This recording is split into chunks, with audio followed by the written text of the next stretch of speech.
Before he became the embodiment of all that is evil, Lucifer was known as the morning star, a being of such beauty and brilliance that his presence was likened to the brightest star in the heavens. But how did this figure of light and glory become the very symbol of darkness?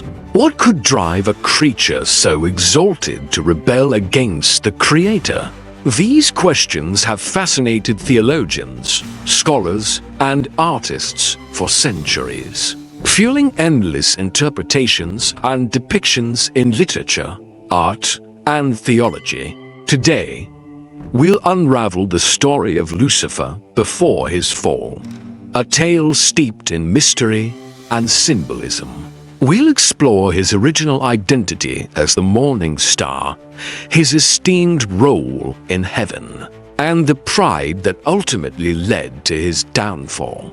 This transformation from a revered angelic being into Satan, the adversary, has profound implications not just for our understanding of evil, but also for the cosmic struggle between good and evil, a struggle that has echoed throughout history and continues to resonate today. In this video, we'll journey through the origins of Lucifer's status as the morning star, a title rich with both celestial and spiritual significance.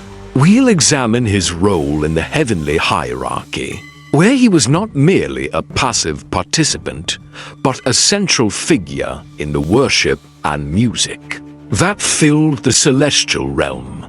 Next, we'll delve into the sin of pride, often cited as the catalyst for Lucifer's rebellion that would lead to a war in heaven, and his eventual expulsion. Finally, we'll explore the transformation of Lucifer into Satan, a figure of immense theological importance, whose story continues to shape Christian teachings on sin, redemption, and the eternal battle between light and darkness. The term morning star holds a special place in the celestial lore of various ancient civilizations. Venus, the planet often identified as the morning star, was visible in the dawn sky before sunrise, making it one of the most luminous objects seen from Earth.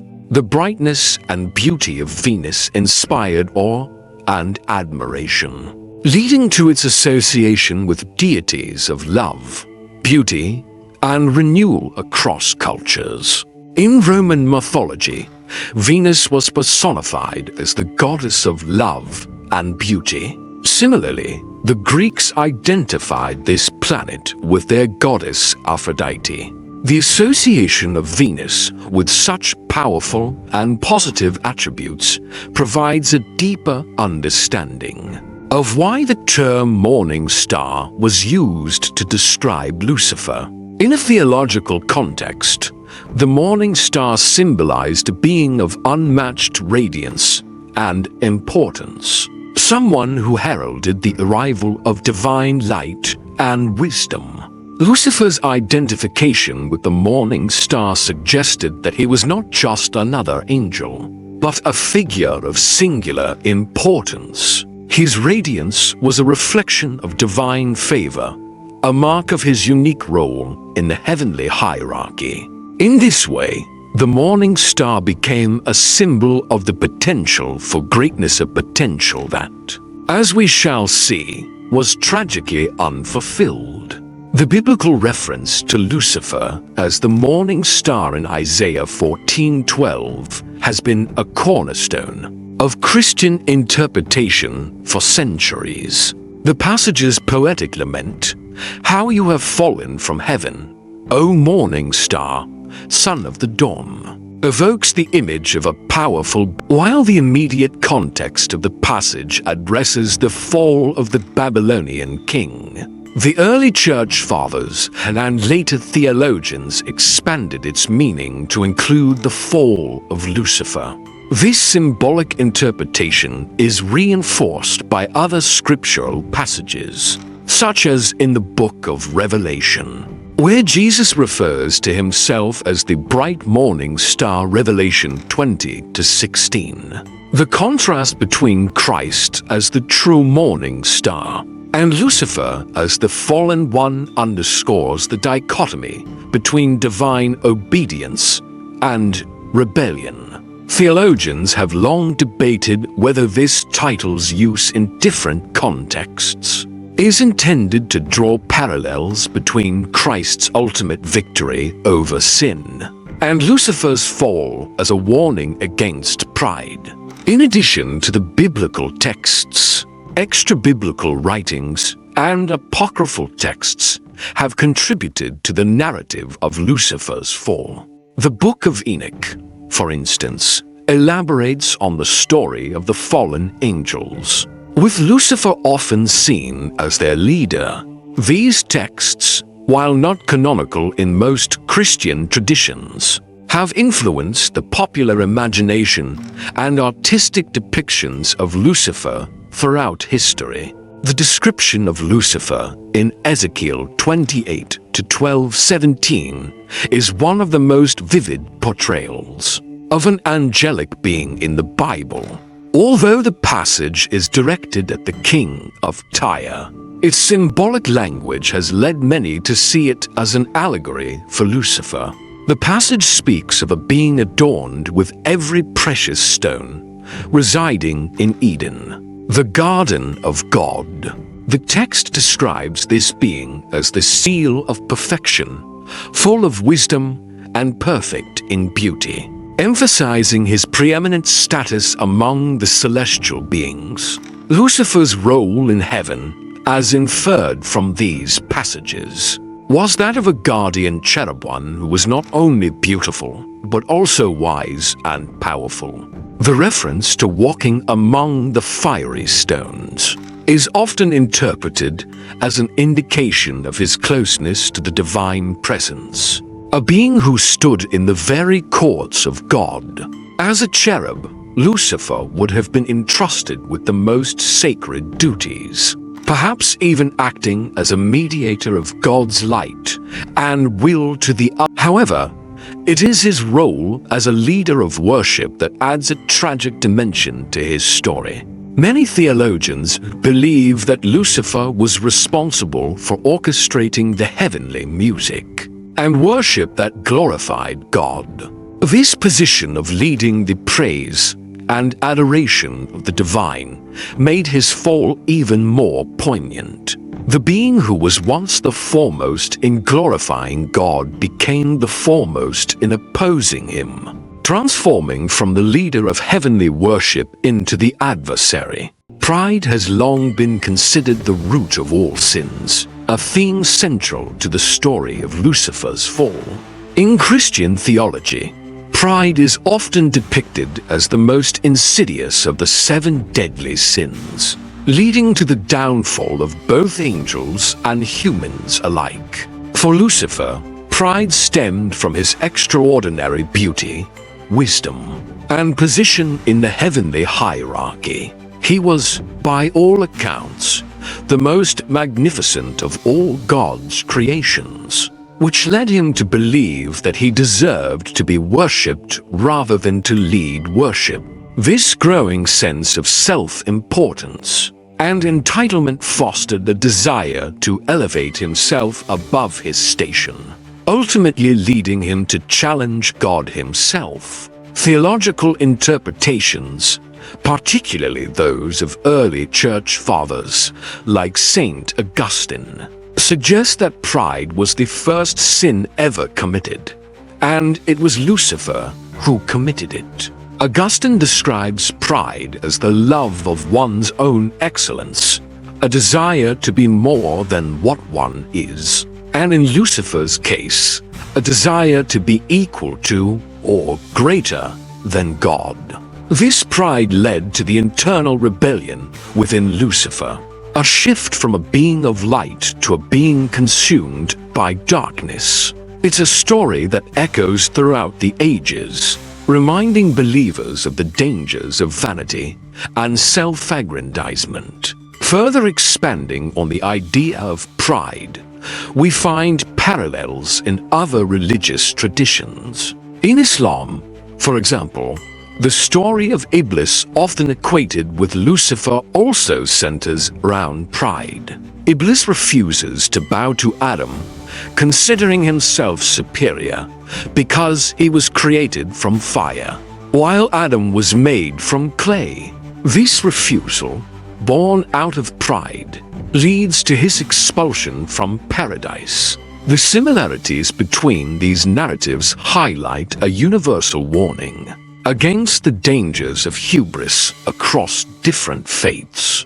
Lucifer's pride inevitably led to rebellion, marking the first act of defiance against divine authority in the universe. According to Christian tradition, this rebellion wasn't merely a personal sin.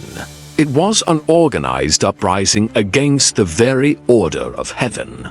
The Book of Revelation 1-7-9 gives a vivid depiction of this cosmic conflict. Then war broke out in heaven. Michael and his angels fought against the dragon, and the dragon and his angels fought back. But he was not strong enough, and they lost their place in heaven. Lucifer, often symbolized as the dragon in this passage, led a faction of angels who shared in his pride and disobedience. These angels, later known as the fallen angels or demons, were convinced by Lucifer's charisma and promises of power. This celestial insurrection, however, was doomed from the start. The archangel Michael, whose name means "who is like God," led the loyal angels in a fierce battle that resulted in Lucifer and his followers being cast out of heaven. The rebellion's failure and Lucifer's expulsion are crucial in understanding the consequences of free will. In Christian theology, angels, like humans, were endowed with free will, the ability to choose between good and evil. Lucifer's choice to rebel was a misuse of this divine gift, demonstrating that even beings of great power and beauty are susceptible to the lure of pride and the subsequent fall. The concept of rebellion against divine authority is not unique to Christianity. In Jewish tradition, the story of Samael, an archangel who defies God's will, bears similarities to Lucifer's tale. Samael is often depicted as an accuser or adversary, much like Satan, suggesting a broader narrative of angelic rebellion within monotheistic religions. These stories collectively emphasize the theme of cosmic order and the inevitable downfall that follows any attempt to disrupt it. The aftermath of Lucifer's rebellion was both immediate and eternal. He was cast out of heaven, stripped of his former glory, and transformed into Satan the adversary. The fall from the heights of heaven to the depths of hell is symbolic of the complete reversal of Lucifer's status. Where once he was the morning star, the bearer of light, he now became the prince of darkness, synonymous with evil and opposition to God's will. This expulsion is not just a physical descent, but a spiritual and moral one. The once beautiful angel becomes twisted, his appearance reflecting the corruption within. Isaiah 14:15 speaks to this drastic fall. But you are brought down to the realm of the dead, to the depths of the pit. This descent into hell marks the beginning of Lucifer's new identity as Satan, the one who would forever oppose God and lead humanity astray. The concept of other angels falling with Lucifer is also a significant aspect of this narrative. These fallen angels, now demons, became his followers, aiding him in his mission to corrupt God's creation. The fall of these angels serves as a stark reminder that pride and rebellion have far-reaching consequences, not just for the individual, but for all those influenced by them.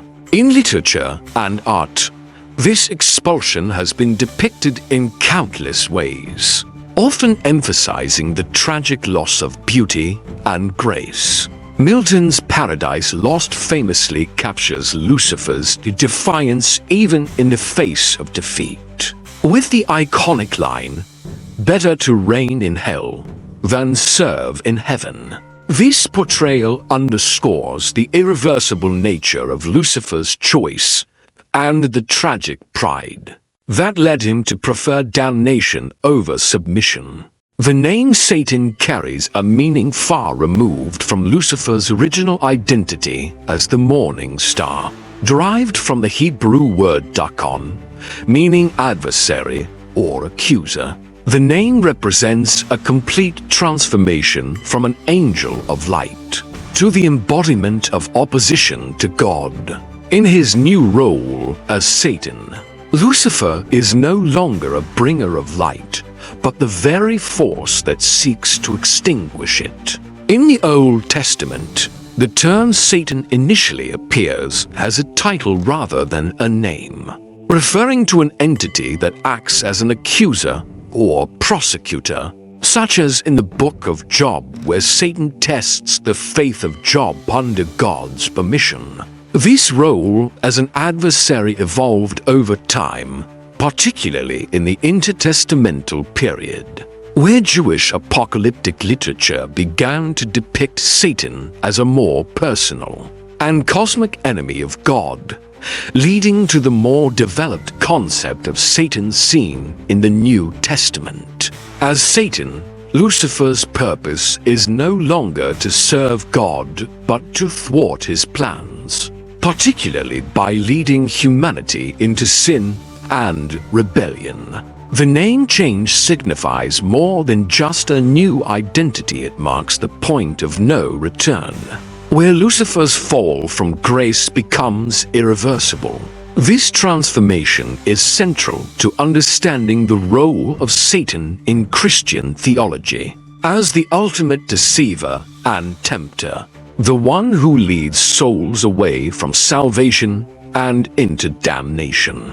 With his new identity as Satan, Lucifer assumes the role of the Prince of Darkness, a title that reflects his dominion over all that opposes the divine light. No longer a herald of the dawn, Satan becomes the ruler of the night, embodying all that is evil and corrupt in the world. This new role is most famously depicted in the story of the Garden of Eden, where Satan, in the form of a serpent, tempts Eve to disobey God's command, leading to the fall of man. The narrative of Satan as the tempter and deceiver extends beyond the Garden of Eden. In the Gospels, Satan is seen tempting Jesus in the wilderness, offering him all the kingdoms of the world in exchange for worship. Matthew 4:1-11. This encounter highlights Satan's role as the ruler of the earthly realm, a stark contrast to his former position in the heavenly court. His kingdom is one of deception, sin, and death, opposed to the kingdom of God, which is characterized by truth, righteousness, and eternal life. The idea of Satan as the ruler of a dark, alternative kingdom is further developed in later Christian writings. The Book of Revelation depicts Satan as a dragon leading a final, doomed rebellion against God. Here, Satan is portrayed not only as the ruler of the earth, but as the leader of all forces that oppose God's will, including the Antichrist and the false prophet. His reign is marked by chaos and destruction, serving as the ultimate contrast to the order and peace of God's kingdom.